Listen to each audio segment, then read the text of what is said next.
বিয়ে ছাড়া অবৈধভাবে প্রেগনেন্ট করে।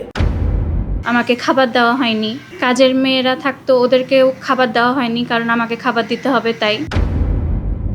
শৈশব থেকে যাদের বাবা মা জেনে বড় হয়েছেন, হঠাৎ করে একদিন জানতে পারেন তিনি তাদের গর্ভজাত সন্তান নন। তার অজান্তেই জন্ম নিবন্ধন, শিক্ষাগত সনদ থেকে শুরু করে সরকারি সব কাগজপত্রেও রাতারাতি বাবা মায়ের নাম পরিবর্তন হয়ে যায়।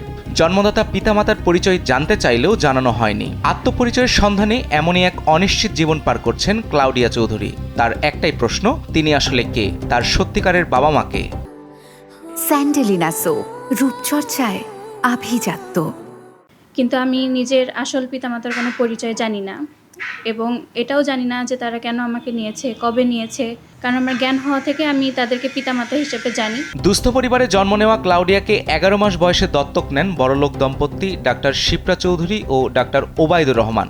তাদেরকেই বাবা মা জেনে জীবনের 15টি বছর পার করেছেন ক্লাউডিয়া। তবে 2023 সালে তাকে জানানো হয় তিনি তাদের দত্তক নেওয়া সন্তান। এরপর থেকেই নিজের জন্ম পরিচয়ের খোঁজ করছেন ক্লাউডিয়া চৌধুরী। সবকিছু চেঞ্জ করে দেয়, পিএসসির নাম চেঞ্জ করে দেয়, পিএসসি সার্টিফিকেটে পিতামাতার নাম, জেএসসি সার্টিফিকেটের পিতামাতার নাম চেঞ্জ করে দেয়, এসএসসির পিতামাতার নামে চেঞ্জ করে দেয়।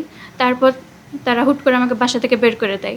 2008 সালে দত্তক নেওয়ার পর নিজের মেয়ে হিসেবে ক্লাউডিয়া চৌধুরীর জন্ম নিবন্ধন করেন ডাক্তার শিপ্রা চৌধুরী। শৈশব থেকেই রাজশাহীতে নিজ বাড়িতে সন্তান হিসেবে লালন পালন করছেন তাকে। তবে 2023 সালে ক্লাউডিয়ার অজান্তেই নিবন্ধন পরিবর্তন করেন ডক্টর শিপ্রা। বাবা মায়ের নামের জায়গায় যুক্ত করা হয় মোহাম্মদ বাবুল ও টগরি বেগমের নাম, যাদেরকে কোনোদিন চোখে দেখেননি ক্লাউডিয়া। বলে যা কাগজে যাদেরকে দিয়েছি তারাই তোমার পিতামাতা, কিন্তু তাদেরকে আমি চিনি না। তাদের আমি কাগজে নাম দেখে জানতে পেরেছি নাম, কিন্তু তাদের কোনো এনআইডির ফটোকপি পর্যন্ত আমাকে দেওয়া হয়নি। জন্ম নিবন্ধনে যুক্ত ক্লাউডিয়ার নতুন বাবা মায়ের খোঁজে আমাদের গন্তব্য চাঁপাইনবাবগঞ্জের শিবগঞ্জ উপজেলার মোবারকপুর ইউনিয়ন। সেখানে গিয়ে খুঁজে পাওয়া গেল টগরি বেগমকে। তিনি দাবি করলেন ক্লাউডিয়া তার গর্ভজাত সন্তান না, তার নাম ব্যবহার করে প্রতারণার আশ্রয় নিয়েছেন ডাক্তার শিপ্রা চৌধুরী। এখন ওই যে ক্লাউডিয়া চৌধুরীর ভোটার আইডি কার্ডে তার সার্টিফিকেটে আপনার নাম দিয়েছে, আসলে কি আপনার মেয়ে সে? জি না, আমাদের আর কোনো দাবি সভা নাই, সহি স্বাক্ষর করে কাগজ কলম করে লেগেছে। সেখানে খুঁজে পাওয়া গেল ক্লাউডিয়ার জন্মদাতা পিতা বাবুলকে। তিনি বলছেন 2008 সালে তার কাছ থেকে কাগজের স্বাক্ষর নিয়ে ক্লাউডিয়াকে দত্তক নেওয়া হয়। সেখানে শর্ত ছিল ওই দিনের পর থেকে তিনি ক্লাউডিয়াকে সন্তান হিসেবে পরিচয় দিতে পারবেন না। শর্ত মেনে সন্তানের কোনো খোঁজ নেননি বাবুল। 17 বছর পর আমাকে করে এখন ছেলেটা গচ্ছে দিছে, বাবুল তোমার ছেলে তুমি লেলাম, আমি পারলো না, ও এখন আমাকে কিভাবে গচ্ছিয়ে দিবে। তবে বাবুলের কথার সঙ্গে মিল পাওয়া যায়নি ক্লাউডিয়ার পালিত মা ডাক্তার শিপ্রা চৌধুরীর। তিনি দাবি করেন শৈশবে কাজের মেয়ে হিসেবে বাড়িতে নিয়ে এসেছিলেন, এরপর সন্তানের মতো লালন পালন করেছেন। কিন্তু প্রশ্ন, তখন জন্ম নিবন্ধন কেন করেছিলেন? আমরা তো অনেকে কুকুর পালি, বিড়াল পালি, মানুষ কত কি পালি। একটা ছোট বাচ্চার জন্য তুমি এইটুকু করতে পারবে না, আমি কি করতে হবে? একটা বাচ্চা তোমার বাড়িতে চাকরের মতো মানুষ হবে। আচ্ছা ঠিক আছে। ডাক্তার শিপ্রা এমন দাবি করলেও মোবারকপুর ইউনিয়নের তৎকালীন চেয়ারম্যানের উপস্থিতিতে ক্লাউডিয়াকে দত্তক নেওয়া হয়, এমনটা নিশ্চিত করেছেন মোবারকপুর ইউনিয়নের বর্তমান চেয়ারম্যান। বিষয়টা হচ্ছে অনেকদিন আগেই দত্তকটা নেওয়া হয়েছিল। সে সময় যে চেয়ারম্যান সাহেব ছিলেন ওনার মাধ্যমে দত্তকটা নেওয়া হয়েছিল, এবং দত্তক নেওয়ার পর দীর্ঘদিন থেকে তার কাছেই মানুষ লালিত পালিত হয়েছে। এই বিষয়ে রাজশাহী সিটি কর্পোরেশনের 8 নম্বর ওয়ার্ডের সচিব বলেন 2008 সালে ডাক্তার শিপ্রা ও ডাক্তার ওবায়দুর রহমান ক্লাউডিয়াকে নিজের সন্তান হিসেবে জন্ম নিবন্ধনের জন্য আবেদন করেছিলেন। তাদের স্বাক্ষরের ভিত্তিতেই জন্ম নিবন্ধন করা হয়। তবে 2023 সালে সচিবের কাছে ডাক্তার শিপ্রা জানান ক্লাউডিয়া তাদের জৈবিক সন্তান না, তাই নিবন্ধন পরিবর্তনের আবেদন করেন।